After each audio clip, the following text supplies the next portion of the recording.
wazee wa kuposti. Sio dhambi, lakini Mungu atupe hekima ya kuongoza. Umepata division 1, post pale status division 1.7, kila mtu anaona. Umefanya kitu fulani, hakuna una post. Umepata kazi, thanks my God, umepata kazi. Watu wanaangalia pale kwa watu 200 au 100, watu 50 kwenye status zako wanakuangalia. Mwanangu hongera sana, umepata kazi, hongera watu wanakupa hongera. Sasa tunamshukuru Mungu sana. Sio kila hongera ni hongera.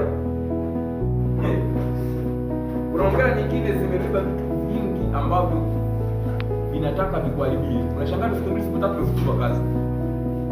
Mungu anaanza kwa amekaa anashughulika, umeshakasirika, umechukia, haiwezekani huyu apate kazi, haiwezekani. Walewa sisi. Mimi huyo naanza kupost. Jamani, hiki ndio kiwanja changu nimenunua. Kipo mkoa fulani, naweza kuambia hapo jamani. Naomba mkiona mshukuru sana Mungu. Na matofali ndo haya ninaanza kujenga. Wewe hivi unajua watu unawasikia?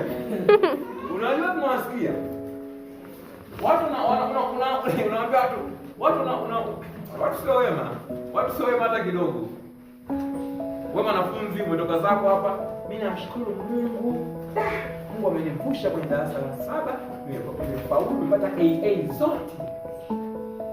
Jamani, kuna muda ambao yaani muombe sana Mungu akueleweshe ni muda gani kusema na muda gani sio kusema. Umepata nafasi, Mungu akwambia useme kwa watu, useme. Hata matatizo nayo sio kumwambia kila mtu. Matatizo mengine unizalilisha. Kuna watu nawaambia wanakucheka. Muone kumbe anaumwa. Unawaambia tumwambia familia yako?